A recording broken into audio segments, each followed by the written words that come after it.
In the movies, this topic, the carnival topic, is often in movies, and it's very interesting, and it makes for a great story, right? But yet society includes it. It's a part of our lives as Americans, and even in Europe and other places. Why is it that this is needed? Why is this a part of our lives? What's going on in our stories? Well, I'm not sure with that, but I will say that there is a thing called the Dark Carnival, and that's a kind of a theme. And Stephen King has explored it. And that's the Something Wicked This Way Comes is a classic by Ray Bradbury. And it's about magic, murder, juggalos, and the Insane Clown Posse have a dark carnival origin story.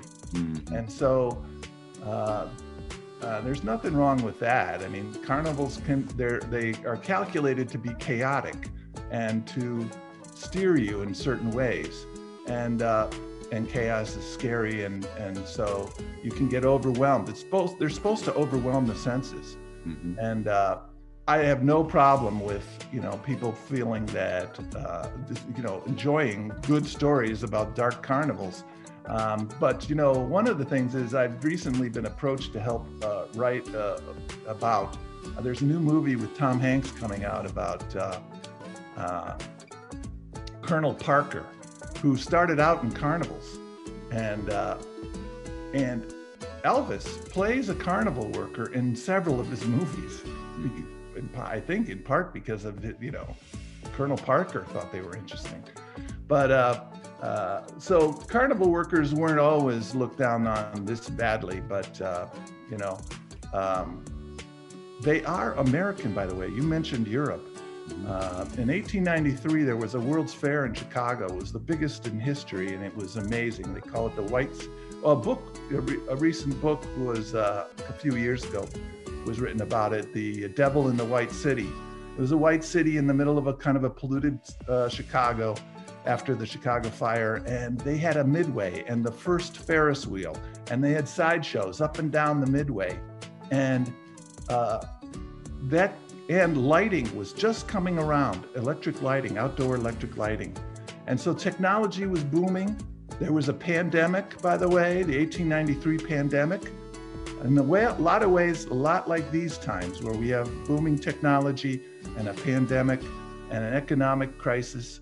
All that was happening at that time. And some wildcat entrepreneur said, we can put together a traveling show that combines the best ideas of 1893 World's Columbian Exposition, and let's go town to town. And so traveling carnivals are an American institution. They have them in Europe to some extent, but they came from here. Traveling shows are one thing, but this was a combining of traveling shows with lighting, with travel, with sideshows, with rides. And the big thing being rides, and circuses had animals. And so there you go. And like I say, I think we can come back. Carnival people can come back, but I hope they do. And I hope this pandemic reaffirms this in people's minds, that these people are here to help you have fun, and you need them, like you need positive experiences in your life. Hey, thanks for watching these golden nuggets. And as a reward, I got another big fat golden nugget just for you. I wrote this book for you to help you get your act together online so you can grow your business better. You're searching, you're wanting to learn. This is a great book. Grab the book, grow your business. Amazing, right?